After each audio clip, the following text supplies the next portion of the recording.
Hello students, आज के इस क्लास में आप लोगों को उन सभी डाउट क्वेश्चन को क्लियर कराया जाएगा जो आप लोगों के द्वारा मेरे व्हाट्सएप नंबर पर पूछा गया था। तो आज का यह वीडियो सेट थ्योरी से रिलेटेड है और सेट थ्योरी के कई सीरीज को मैंने अपलोड करा दिया, जिसमें सेट थ्योरी से संबंधित जो भी बेसिक कंसेप्ट जैसे कि समुच्चय क्या है, समुच्चय के प्रकार कौन कौन से हैं, उनका डेफिनेशन, उसके बाद उप समुच्चय, उचित उप समुच्चय, समष्टीय समुच्चय, फिर समुच्चयों का सम्मिलन, समुच्चयों का सर्वनिष्ठ, that means union of two sets, intersection of two sets, इन सारी चीजों का अध्ययन मैंने पिछले सारे सीरीज में कर दिया और उन सब का लिंक हर एक वीडियो के नीचे डिस्क्रिप्शन में दिया हुआ है, आप उसको देख सकते हैं या फिर इस चैनल के प्लेलिस्ट में जाकर के सेट थ्योरी के सारे कंसेप्ट को देख सकते हैं।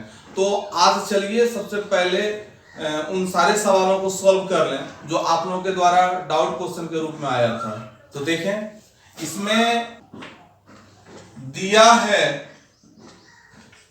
a बराबर x such that x belongs to q।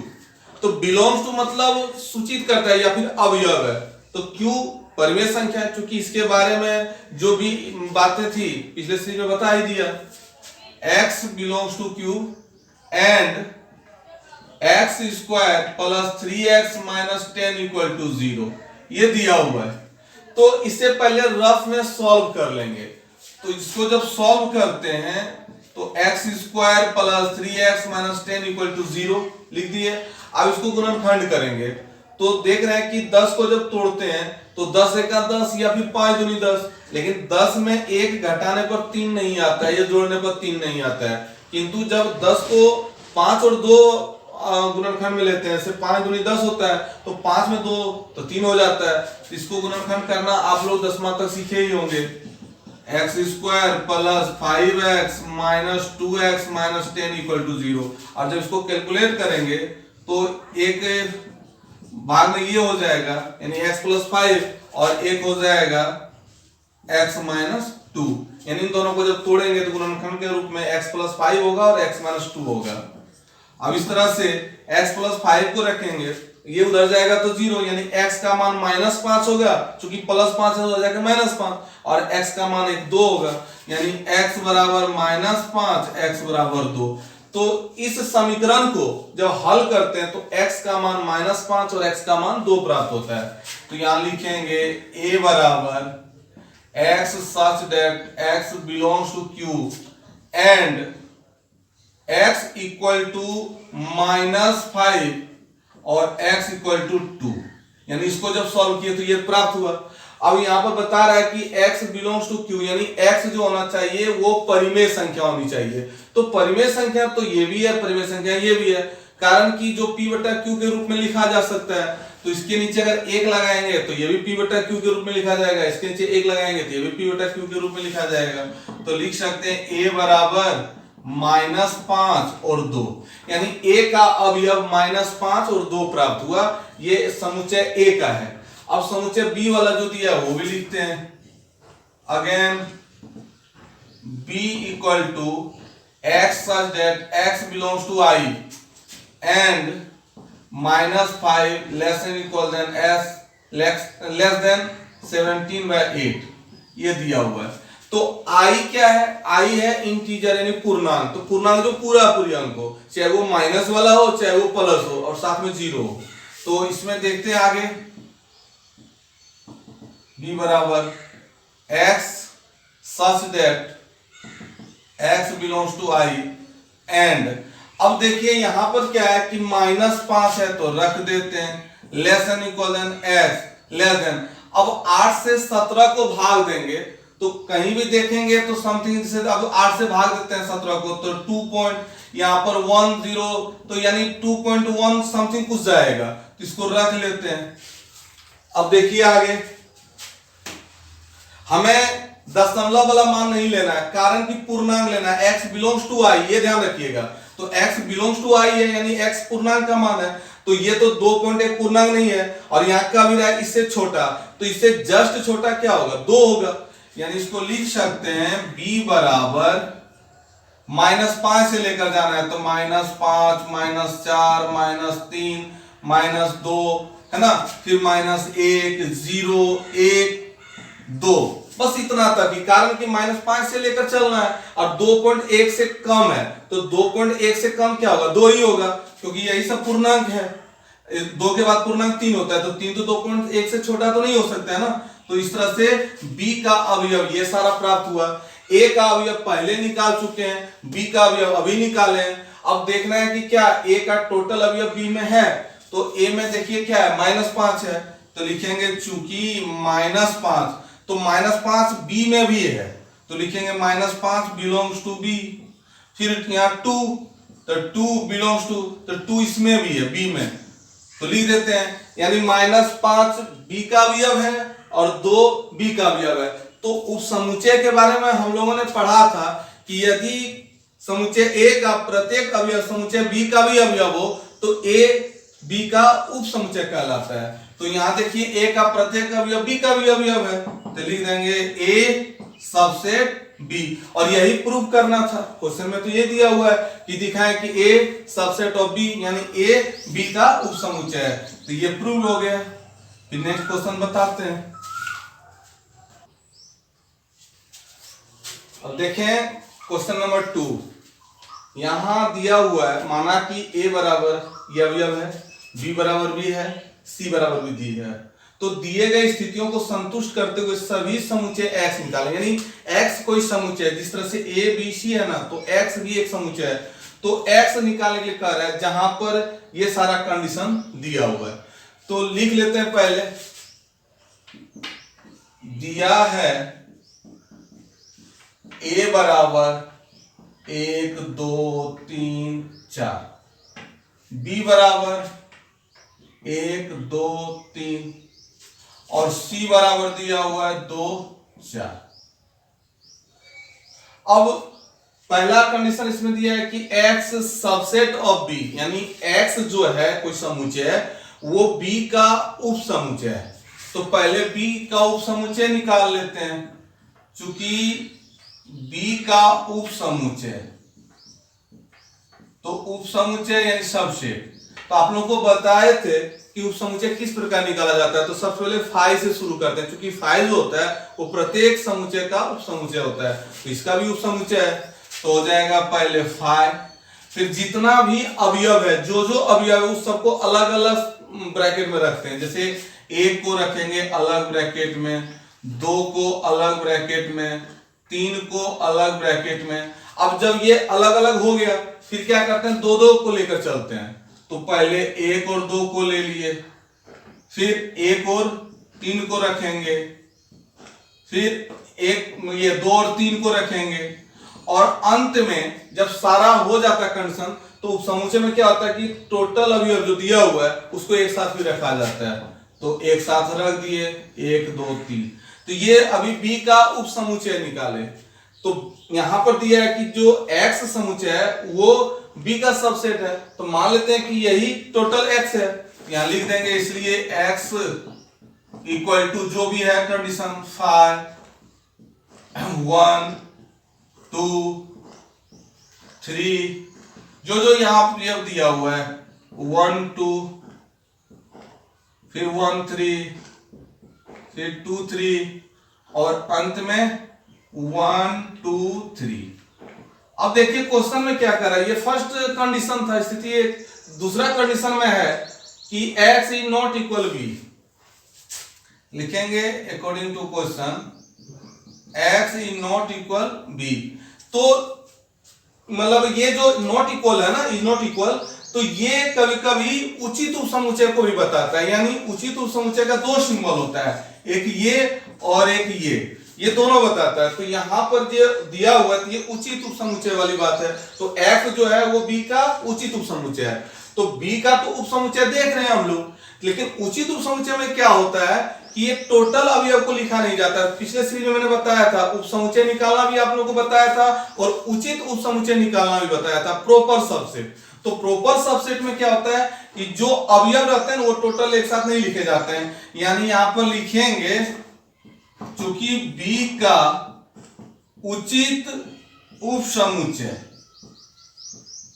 तो उचित उपसमुच्चय यानी प्रॉपर सबसेट, तो ये टोटल में से ये खाली गायब रहेगा। वैसे भी सूत्र दिए थे कि यदि समुच्चय ए में n अवयव हो तो a के उपसमुच्चय की संख्या 2 पर पावर n होता है, लेकिन जब उचित उपसमुच्चय की संख्या निकालते हैं तो 2 पर पावर n माइनस 1।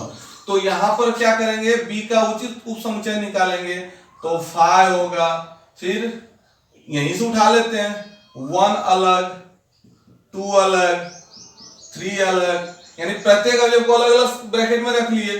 फिर 1 2 को एक साथ रखेंगे, फिर 1 3 को एक साथ रखेंगे और 2 3 को एक साथ रखेंगे। ये 1 2 3 यानी टोटल जो अवयव है उसको एक साथ नहीं रख सकते हैं उचित उपसमुच्चय में। तो यहां पर दिया है कि x b का उचित उपसमुच्चय है, यानी x b का प्रॉपर सबसेट है। तो इसका मतलब है कि x जो होगा सेकेंड कंडीशन में, यानी ये टोटल होगा, ये वाला खाली नहीं होगा। तो लिख देते हैं कि 5 1 2 है ना 3, सब अवयव को अलग अलग लिख लेते हैं, 1 2 1 3 2 3। अब फिर एक कंडीशन आगे चलते हैं, यहां पर दिया है कि x c का उपसमुच्चय नहीं है, तो लिखेंगे जबकि x is not subset of c। तो पहले c का उपसमुच्चय निकाल लेते हैं, तो लिखेंगे चूंकि c का उपसमुच्चय यानी सबसेट, तो c का सबसेट निकलेगा। तो c का मान देख रहे हैं 2 4 है, तो पहले 5 लिखेंगे, फिर 2 को अलग लिखेंगे, 4 को अलग लिखेंगे और 2 4 को एक साथ लिख देंगे। तो ये c का उपसमुच्चय निकल गया। लेकिन यहां पर कह रहा है कि x c का उपसमुच्चय नहीं है, तो x का जो भी मान है तो उसमें वो सारा मान घट जाएगा जो c का उपसमुच्चय है। तो देखिए इन दोनों में क्या क्या मिल रहा है, तो 5 5 मिल रहा है तो 5 खत्म हो जाएगा, 1 नहीं मिल रहा है, 2 2 मिल रहा है तो 2 2 खत्म हो जाएगा, बाकी कोई ऐसा अवयव नहीं है, केवल 5 5 मिल रहा है, 2 2 मिल रहा है। इन दोनों को छोड़ करके टोटल मान को लिख देंगे, तो लिखेंगे x बराबर 5 नहीं लिखेंगे, केवल 1 लिखेंगे, फिर 2 लिखें, सॉरी 2 तो यहां मिल गया, 2 नहीं 3 लिखेंगे, फिर 1 2 लिखेंगे, फिर 1 3 लिखेंगे और फिर 2 3 लिखेंगे। तो इस तरह से ये कंडीशन पूरा हो गया, यानी इसमें तीनों चीज दिया हुआ है कि सवाल में, x subset of b, x proper subset of b और x is not subset of c, यानी x b का उपसमुच्चय भी है। तो देखिए x जो है वो b का उपसमुच्चय वाला तो हो गया। अब इसमें दिया x b का उचित उपसमुच्चय है, तो यहां लिख दिए x b का उचित उपसमुच्चय है, और तीसरा x c का उपसमुच्चय नहीं है, तो जो दोनों में मिल रहा था उसको हटा करके बाकी लिख दिए। तो इस तरह से ये सवाल आपका हो गया। अगला सवाल आपको बताते हैं। अब देखिए क्वेश्चन नंबर 3, यहां पर a का समुच्चय दिया हुआ है और बाकी देखना है कि कौन सा कथन सही है और कौन सा कथन सही नहीं है। तो 3 नंबर का जो दिया है पहले लिख लेते हैं, समुच्चय a बराबर, तो 1 2 3 4 को एक अलग ब्रैकेट में ले लिया है और फिर 5। तो a के ये सब अवयव हैं, तो पहले इसको छांट लेते हैं। तो इसलिए लिखेंगे एक बिलोंग्स टू ए, चूंकि एक ए का अवयव है, एक ए में मिल रहा है ना, तो ये अवयव हो गया, 2 ए का अवयव हो गया, फिर ये टोटल, चूंकि ये जो टोटल पद है वो ए में मिल रहा है ना, तो 3 4 यानी ये अवयव है ए का, और फिर 5 अवयव है ए का। तो ए के जो भी अवयव थे, जो भी सदस्य थे, मैंने अलग अलग लिख के दिखाया। जैसे एक ए का सदस्य था, 2 ए का सदस्य था, ये 3 4 जो पूरे ब्रैकेट है वो ए का सदस्य था, और 5 भी ए का सदस्य था। फिर क्या करेंगे, चूंकि इस क्वेश्चन में सबसेट की भी चर्चा है तो इसका सबसेट भी निकाल लेते हैं। लिखेंगे तथा ए का सबसेट यानी उपसमुच्चय, तो उपसमुच्चय भी पहले निकाल लेते हैं। तो क्या क्या निकलेगा, तो ए का उपसमुच्चय 5 निकलेगा, फिर देखिए 1 को अलग ब्रैकेट में रखेंगे, 2 को अलग ब्रैकेट में रखेंगे, फिर ये जो 3 4 है ब्रैकेट में, इसको भी एक ब्रैकेट में रखेंगे, क्योंकि ये जो ब्रैकेट है वो तो अवयव वाला है ना, और उसको फिर महिली ब्रैकेट से करेंगे तो वो उपसमुचय को बता रहा है। फिर 3 4 हो गया, फिर 5 को अलग ब्रैकेट में रखेंगे। इस तरह से ये कंडीशन पूरा होता जाएगा। अब एक बार एक और इसको रखेंगे, एक दो लाइन और भी लिख देते हैं, 1 2 को एक साथ रख लेते हैं, फिर एक और ये रहेगा 1 3 4, अब फिर इसको महिली ब्रैकेट में रखेंगे। इस तरह से ये कंडीशन चलते रहेगा। तो आप लोग एक का उपसमुचय इस तरह से निकालते चल जाएंगे। अब देखिए यहाँ पर अवयव वाला भी लिख दिए, उपसमुचय वाला लिख दिए हैं। अब क्वेश्चन में क्या दे रहा है देखते हैं। नंबर 1 में पूछा जा रहा है कि 3 4 महिली ब्रैकेट के अंदर है, महिली कोष्ठक के अंदर बिलोंग्स टू ए। तो आप देख सकते हैं यहाँ बिलोंग्स वाला है और ये उपसमुचय वाला है। तो ये 3 4 जो है वो क्या है, तो 3 4 बिलोंग्स टू ए। तो देख रहे हैं एकदम हूबहू इसी तरह है। तो जब ये सेम टू सेम मिल रहा है, यानी अवयव ये है ए का, ये 3 4 महिली ब्रैकेट के अंदर ए का अवयव है, तो लिख देंगे ये सेट। फिर 2 नंबर में दिया है 3 4 महिली कोष्ठक के अंदर है, वो ए का उपसमुचय है। तो जब ये अवयव है तो उपसमुचय कहां से हो सकता है? दोनों एक दूसरे के विरोधी हैं। जो अवयव होंगे वो उपसमुचय नहीं होंगे और जो उपसमुचय होंगे वो अवयव नहीं होंगे। तो ऑलरेडी ये 3 4 महिला कोष्ठक में जो है वो अवयव हो चुका है, तो ये उपसमुचय नहीं होगा। ऐसे भी देख रहे हैं कि 3 4 एक कोष्ठक है, फिर उसके बाद भी एक कोष्ठक दिया हुआ है, यानी डबल कोष्ठक है, जबकि यहाँ सिंगल कोष्ठक है, तो ये एक का उपसमुचय नहीं है, तो लिख देंगे असत्य। इस तरह से फिर 3 नंबर देखते हैं। 3 नंबर में दिया हुआ है 1 बिलोंग्स टू ए, यानी 1 बिलोंग्स टू ए दिया हुआ है। तो देख रहे हैं कि 1 बिलोंग्स टू ए, यानी 1 ए का अवयव है, तो सत्य बात है, तो लिख देंगे सत्य। पहले ही आप सारा कैलकुलेशन निकाल कर रख लीजिए, उसके बाद एक एक करके बनाते चल जाइएगा। चौथा सवाल दिया हुआ है कि एक सबसेट ऑफ ए। तो देख सकते हैं जब ये बिलोंग्स टू है यानी अवयव है, तो वो उपसमुचय तो नहीं हो सकता है ना, क्योंकि उपसमुचय को हमेशा महिली ब्रैकेट के अंदर रखते हैं। तो देखिए एक को यहाँ महिली कोष्ठक के अंदर रखा है, तभी तो उपसमुचय है। और यहाँ कह रहा है कि एक उपसमुचय एक, तो यानी ये असत्य होगा। तो इस तरह से जो भी सवाल आपको इस टाइप का दिया रहेगा, तो पहले आप उसको अवयव में छांट लीजिएगा, उपसमुचय में छांट लीजिएगा, उसके बाद एक एक करके आप इसको बना सकते हैं, तो ये बन जाएगा। फिर अगला सवाल बताता हूं। अब 4 नंबर का क्वेश्चन हम लोग देखते हैं। R वास्तविक संख्या और Q परिमेय संख्या के समुच्चय हैं। तो हम लोग अंडर 10 तक पढ़ते आए हैं कि वास्तविक संख्या की परिभाषा, तो परिमेय संख्या और अपरिमेय संख्या के सम्मिलित रूप को वास्तविक संख्या कहते हैं। यानी एक वास्तविक संख्या में परिमेय भी है और अपरिमेय भी है।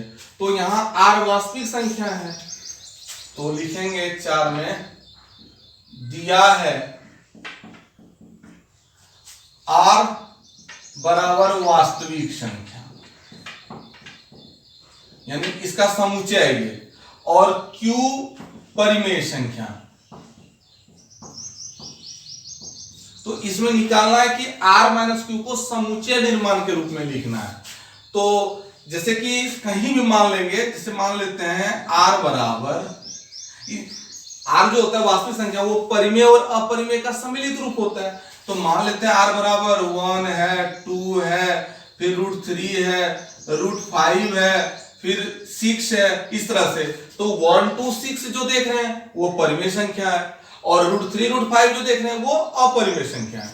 तो R बराबर ये हो गया, और Q बराबर, तो Q यानी परिमेय संख्या, यहाँ लिखा हुआ Q परिमेय संख्या, तो परिमेय संख्या उसी को छांटेंगे, 1 2 और 6। तो अगर R माइनस Q निकालते हैं, तो R माइनस Q, तो इन दोनों में जो मिल रहा है वो खत्म हो जाएगा, यानी 1 1 कट जाएगा, 2 2 कट जाएगा, 6 6 कट जाएगा। तो बचेगा क्या? √3 √5, यानी अपरिमेय संख्या बचेगा। तो अगर R में Q यानी वास्तविक संख्या में अगर परिमेय संख्या को हटा देते हैं तो क्या बचता है? अपरिमेय संख्या। तो लिखेंगे इसलिए R माइनस Q बराबर अपरिमेय संख्या, ये बचेगा।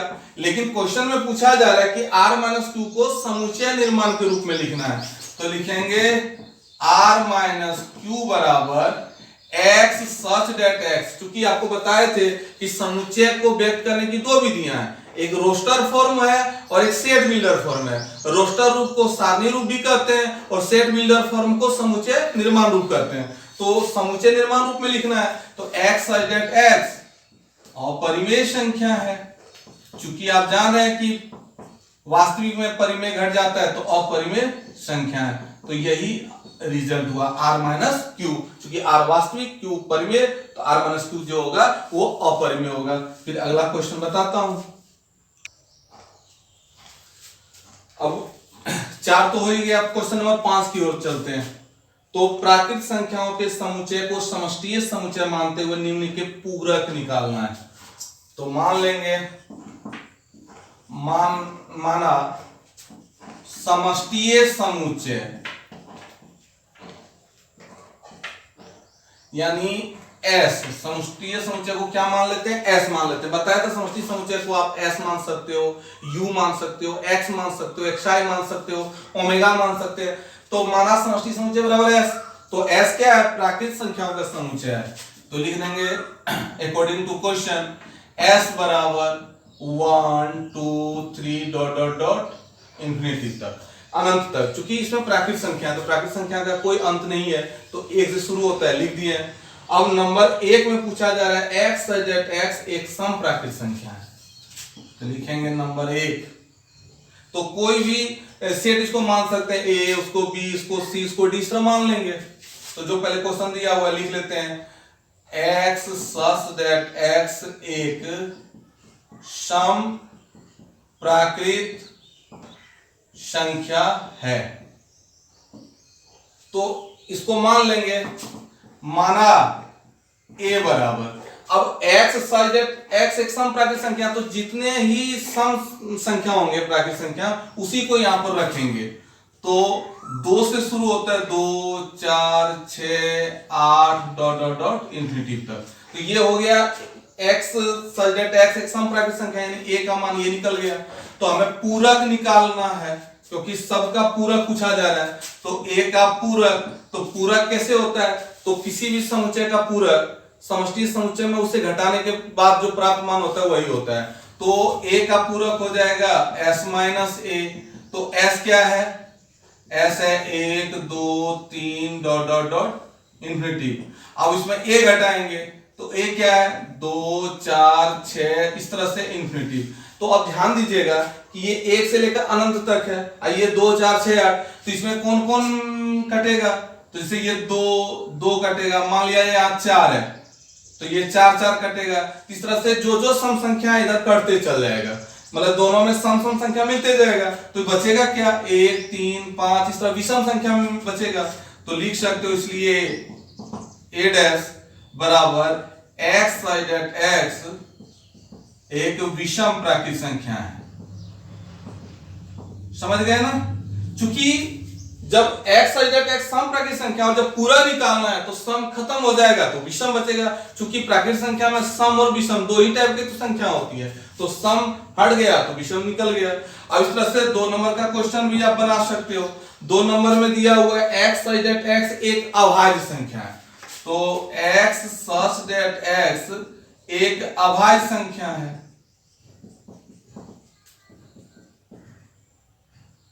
ये दिया हुआ है, तो ये मान लेते हैं कि समुच्चय b है, क्योंकि a यहां माने इसको b मान लेते हैं। माना b बराबर x सच दैट x संख्या है।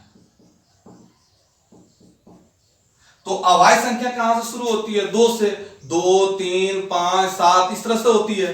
तो लिख सकते हो b बराबर 2 3 5 7 इस तरह से अभाज्य संख्या।